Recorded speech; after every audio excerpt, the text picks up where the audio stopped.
Welcome to Reimagine Healthcare. I'm your host, Noah Voles. I want to start today with a question.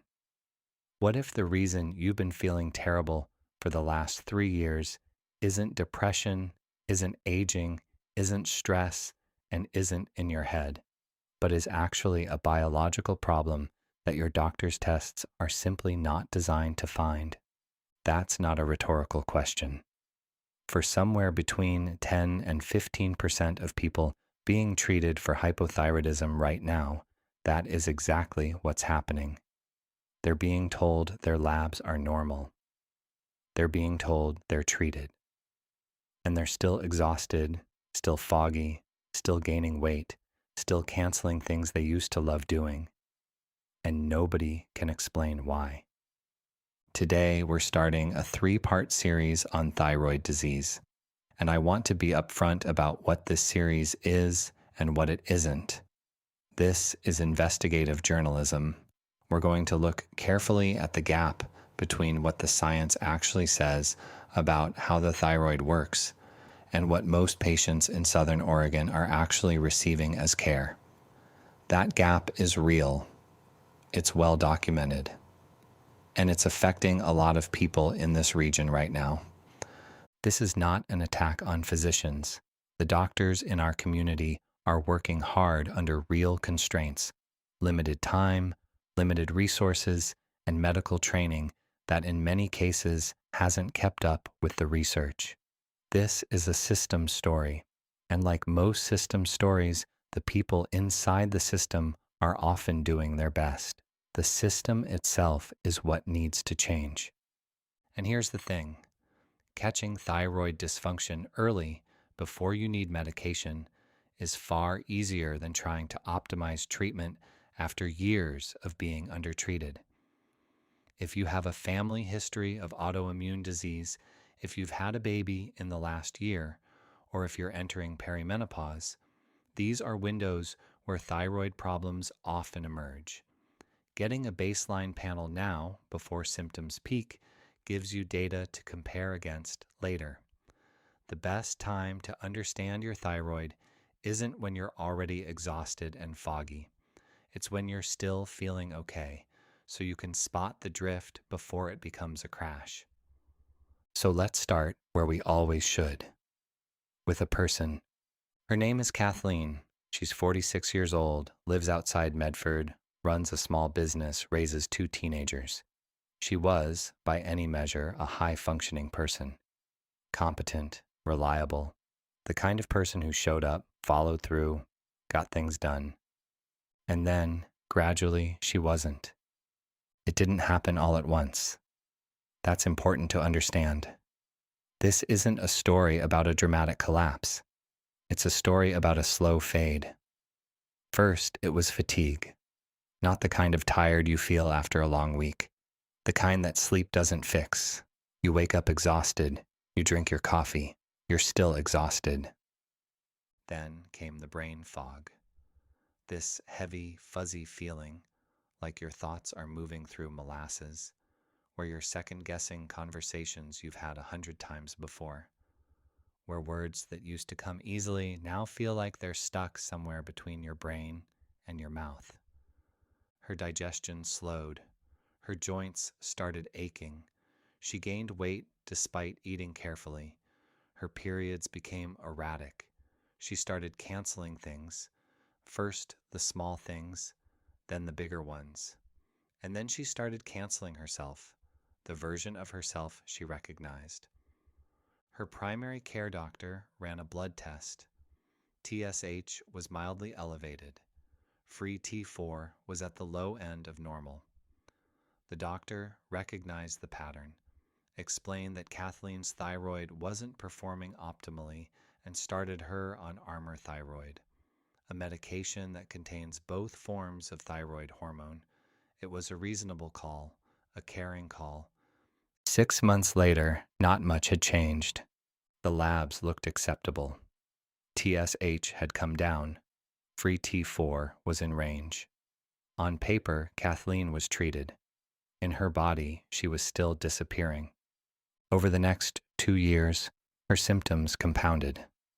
Chronic pain moved in like an uninvited tenant. Constipation became a daily battle. Her mood darkened. She was referred to an endocrinologist, the specialist, who ran the standard panel, found numbers within reference ranges, and increased her dose. Kathleen left that office with a higher prescription and the unspoken message that the problem might not be her thyroid after all. Maybe it was depression, maybe it was stress, maybe at 46, this was just what getting older felt like. It wasn't. And here's what I want you to hold on to as we go through today's episode. Kathleen's doctors weren't negligent. They weren't dismissive or uncaring. They were working from an incomplete map. A map that, for reasons we're going to get into today, is missing most of the terrain. And the gap between the map they were using and the biological reality of what was happening in Kathleen's body is the story of this entire series. So let's build the real map. Let's start from the beginning. There is a small butterfly-shaped gland sitting at the base of your throat, at the front of your neck, just above where your collarbones meet. It weighs less than an ounce. Most people never think about it until something goes wrong. But this gland, the thyroid, sends hormones into virtually every cell in your body. It influences how fast your heart beats, how efficiently your cells burn energy, how clearly your brain thinks, how well your gut moves, how warm you feel, how your mood is regulated. When people talk about metabolism, they're largely talking about thyroid hormone. It is not a minor player. It is a foundational system.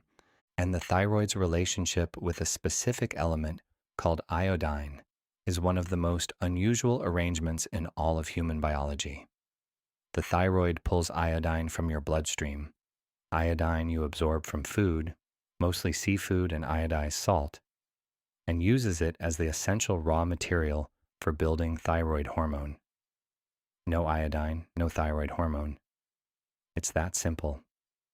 Which is why iodine deficiency was, for most of human history, one of the leading causes of developmental disability worldwide, and why adding iodine to table salt in the 1920s is one of the most impactful public health interventions in history.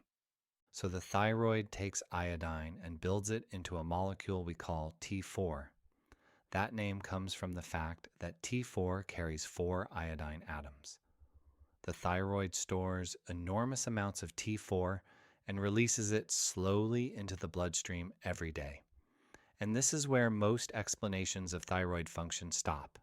This is where the standard medical framework essentially says, okay, we understand this part, let's move on. But here's what that framework leaves out. And it's not a small thing. T4, by itself, does almost nothing. Think about that for a second. The primary hormone your thyroid produces, the one that gets measured in standard blood tests, the one that most thyroid medication provides, it's biologically inactive. It's a prohormone, a precursor. It circulates through your bloodstream like a letter that hasn't been opened yet. For that letter to be read, something has to happen to T4 first. One of its 4 iodine atoms has to be removed by enzymes in your body called deodynases. When that happens, T4 becomes T3, triiodothyronine, and T3 is an entirely different molecule in terms of biological power. T3 is the hormone that actually does the work. T3 binds to receptors in your cells with high affinity.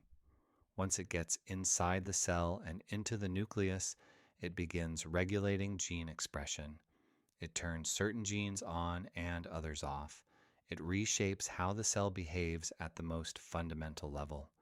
Every symptom we associate with good thyroid function, energy, mental clarity, healthy metabolism, stable mood, proper digestion, normal body temperature, is driven by T3, not T4. So here's the critical question. If T3 is the active hormone and T4 is the inactive one. Why does every standard thyroid medication provide T4? Why does virtually every thyroid blood panel focus primarily on T4 and TSH?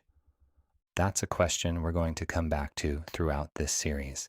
But first, let's understand why the body evolved this two-step system in the first place. The answer is iodine conservation. Think about how precious iodine was for most of human evolutionary history, scarce in many environments, difficult to obtain.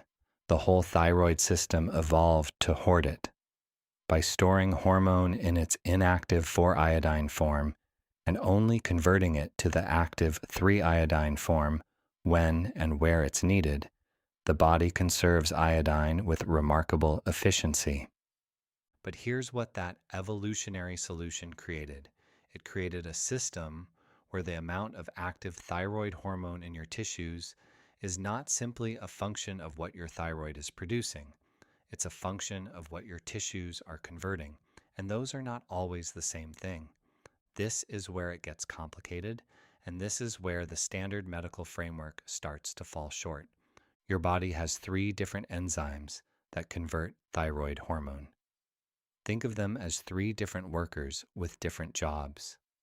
The first one, D1, works mostly in the liver and kidneys.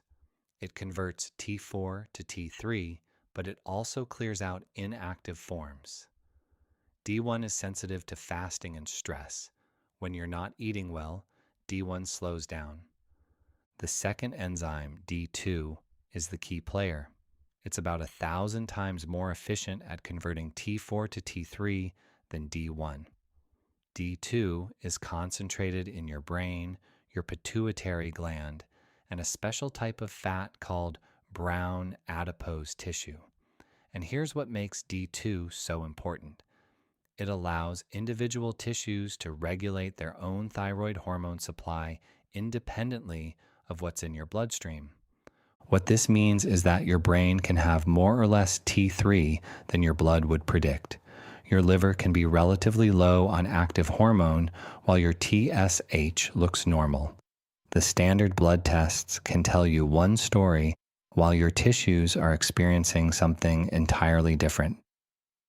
Research published in the Journal of Clinical Investigation in 2005 found that D2 produces approximately 65% of the active T3 in euthyroid individuals, not the 80% sometimes cited, but still the majority. The important point is that this local production happens largely outside the bloodstream, which means blood tests don't capture it. The third enzyme, D3, does only one thing. It inactivates thyroid hormone. D3 takes active T3 and converts it into a biologically inactive form.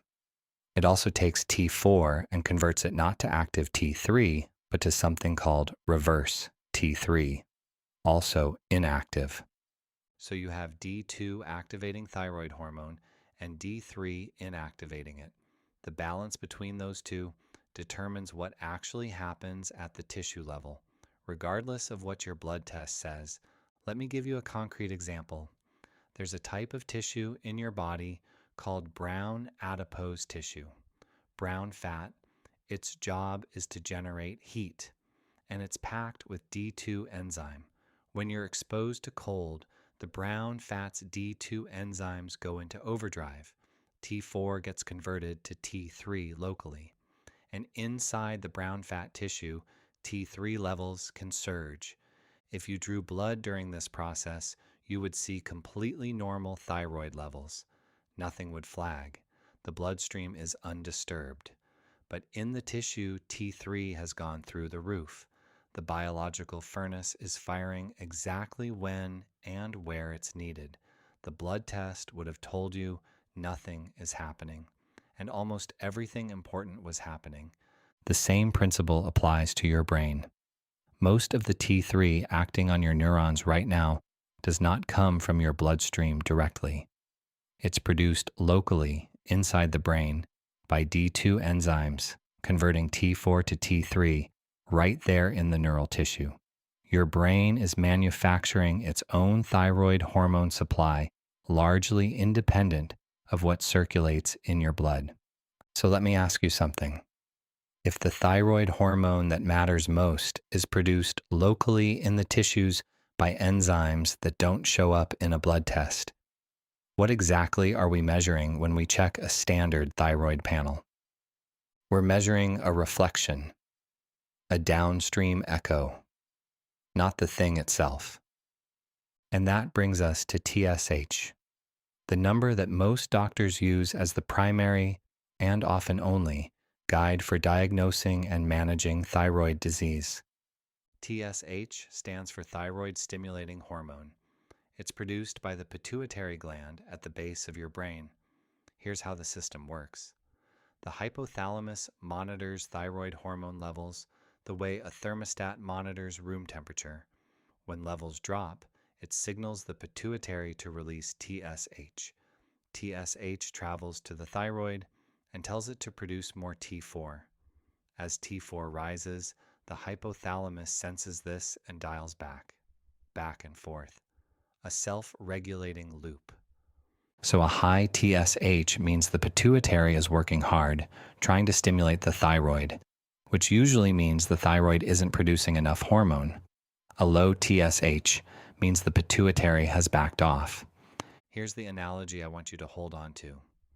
TSH is the thermostat reading, not the room temperature. The thermostat tells you whether the heating system is working hard or coasting. It does not tell you whether the bedroom is actually warm. It doesn't tell you whether the heat is reaching the far corners of the house. For most people, most of the time, the thermostat reading is useful. For many, TSH is reliable. But for patients like Kathleen, whose thermostat reads acceptable, but whose rooms are cold, TSH can be misleading. Here's why. Remember how I told you that the pituitary gland is packed with D2 enzyme? The pituitary is exquisitely good at managing its own local thyroid hormone supply. It can satisfy its own T3 needs even when peripheral tissues are running low. So a patient on levothyroxine, pure T4 medication, can have a completely normalized TSH while their liver remains relatively undertreated, their muscles are sluggish, and their brain is running at half capacity. The pituitary is satisfied.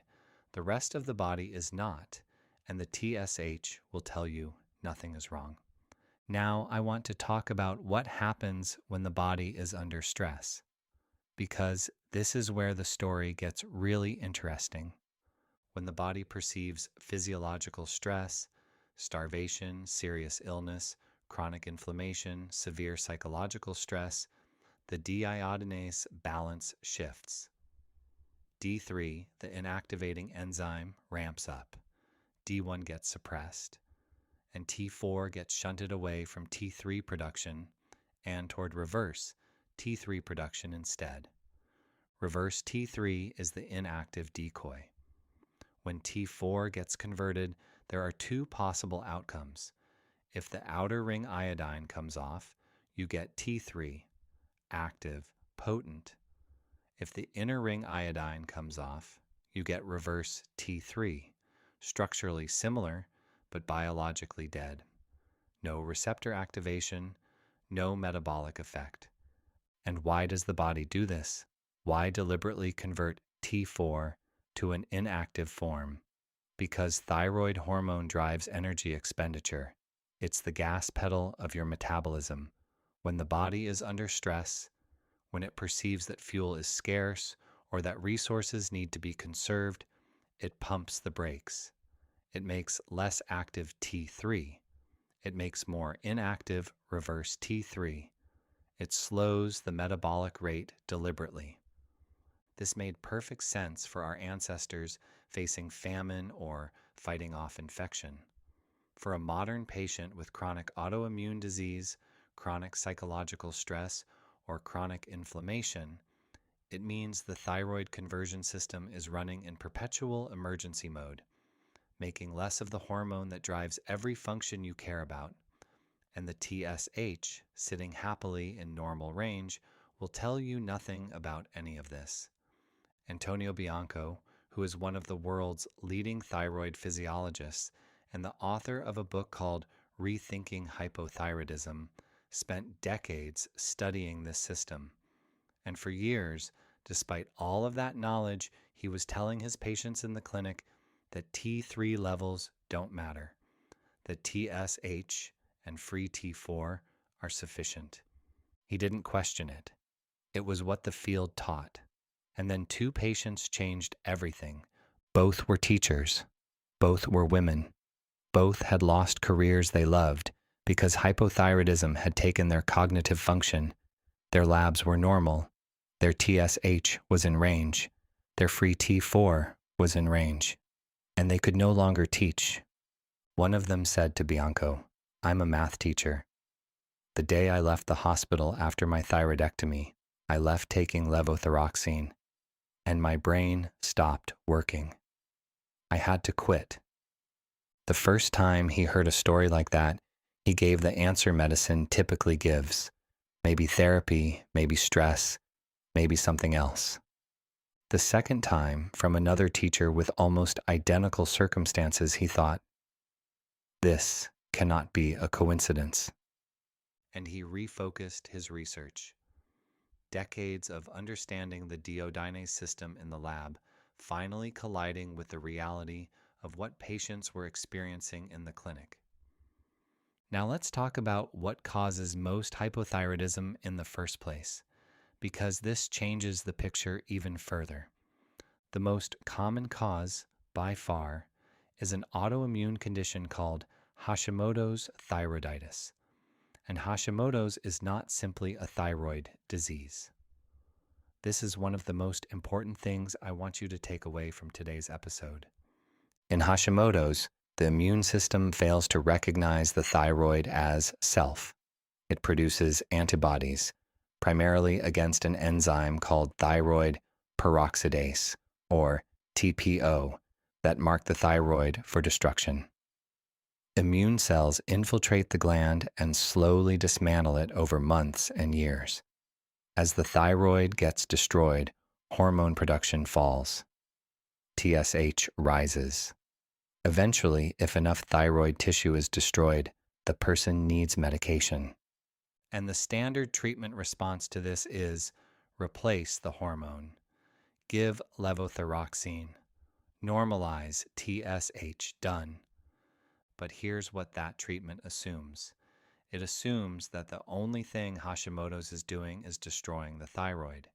It assumes that replacing the hormone addresses the problem. And the research says that assumption is not correct. Women with positive TPO antibodies, even those with completely normal thyroid function tests, have significantly higher rates of miscarriage and preterm birth. Not because their thyroid hormone is low, before their hormone is even affected. Something else is happening.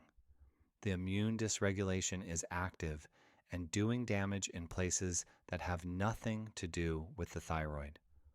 Hashimoto's patients have higher rates of depression, cognitive dysfunction, and other autoimmune conditions, independent of their hormone levels. So the standard treatment approach, replace the hormone, normalize TSH, consider the thyroid treated, is addressing one downstream consequence of a broader immune process while leaving the immune process itself largely untouched.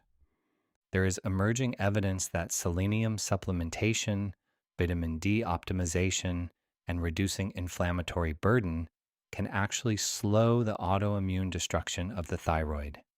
These aren't exotic interventions. Selenium is a micronutrient.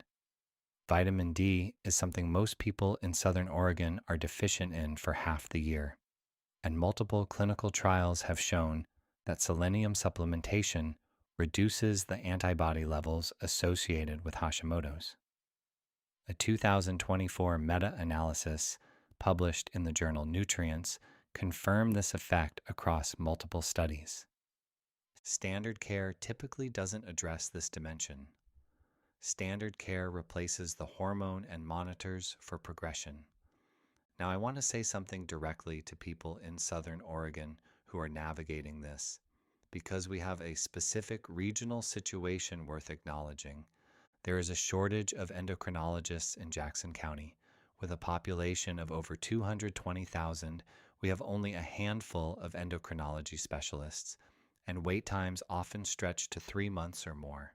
When patients with complex thyroid disease finally get to a specialist at Asante or through a clinic in Medford, that specialist may be working from the same abbreviated framework as the primary care physician. The system, at multiple levels, is not built to handle the complexity of thyroid disease in the patients for whom standard treatment is inadequate. At the same time, Southern Oregon has a robust community of functional medicine practitioners, and many of them are already doing more comprehensive thyroid evaluations, checking free T3, checking reverse T3, addressing nutritional cofactors, working on the autoimmune dimension. Patients who've been failed by conventional care often find their way to these practitioners and experience real improvement. But here's the problem. These two communities, conventional medicine and functional medicine, are largely operating in separate silos, separate records, separate frameworks, sometimes mutual professional skepticism. The patient sits in the middle, navigating two worlds that rarely speak to each other. Kathleen was in exactly this position. She had a primary care physician she trusted and a functional medicine provider she was seeing separately. They had never spoken. They had no idea what the other was recommending. And Kathleen was the sole conduit of information between her own healthcare providers. That's not a care system. That's a patient doing the work of coordination that the system should be doing for her. In the next episode, we're going to get very specific about what Kathleen's labs should have looked like. We're going to talk about what tests should be ordered, why the standard panel is insufficient for a meaningful number of patients, and what the evidence says about measuring thyroid hormone with precision. And the answer to what was actually happening in Kathleen's body, the answer that 3 years of standard testing had completely missed, comes down to a measurement method that most standard labs don't use by default, even when they technically have access to it. So here is where we are at the end of episode 1. The thyroid system is more complex than the standard medical framework acknowledges. The active hormone that drives every function we care about is T3, not T4. T3 is produced largely in peripheral tissues by enzymes that cannot be directly measured in blood. The primary marker used to manage thyroid disease, TSH, reflects the pituitary's satisfaction, not the tissues. And the most common cause of hypothyroidism is an autoimmune condition that the standard treatment approach doesn't address at its root. This is not fringe science. This is the published research of leading thyroid physiologists. It's in peer-reviewed journals. It's in the work of scientists who spent decades at the bench before bringing their findings to the bedside. And for Kathleen and for the tens of thousands of people in Southern Oregon who may be in a similar position right now, the gap between this science and standard clinical practice is not academic. It's 3 years of her life. It's a career nearly lost. It's chronic pain and brain fog and a slow disappearance of the person she recognized in the mirror. She deserved better, and she was about to start asking for it. Episode 2 is where we follow those lab results and understand exactly what they mean. So what should you do if you recognize yourself in Kathleen's story? First, when you see your doctor, ask for a complete thyroid panel, not just TSH. That means TSH, free T4, free T3, and TPO antibodies. Write it down, take the list. Second, ask about your symptoms, not just your numbers. Say, I understand my labs are in range, but I'm still experiencing specific symptoms. What are my options? Third, if you're in Jackson County and facing long specialist wait times, ask your primary care provider about collaborative care. Many patients find that working with both conventional and functional medicine practitioners, having them communicate with each other, leads to better outcomes than navigating between silos. And fourth, don't accept it's just stress or it's just aging as the final word if your body is telling you something else. You know yourself better than any lab test. Here's a simple framework to help you decide when to push for more testing. If you have 3 or more thyroid symptoms, fatigue, brain fog, weight gain, hair loss, feeling cold, constipation, low mood, plus a TSH above 2.5, ask for the full panel. Don't wait for TSH to hit 4.5 or 5.0. By the time it does, you've likely been undertreated for years. If this episode helped you understand your thyroid symptoms better, there are 2 ways to stay connected.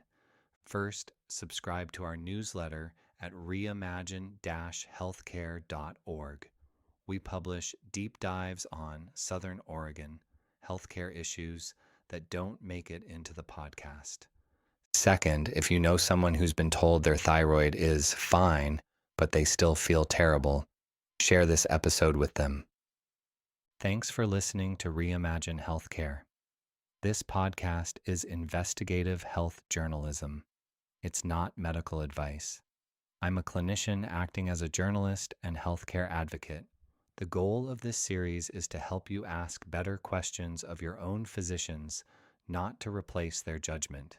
The research we're drawing on is real and well documented, but medicine is complex, individual circumstances vary, and any decisions about your health should be made with a qualified provider who knows your full picture. You can reach us and find more resources at reimagine-healthcare.org. We'll see you in the next episode.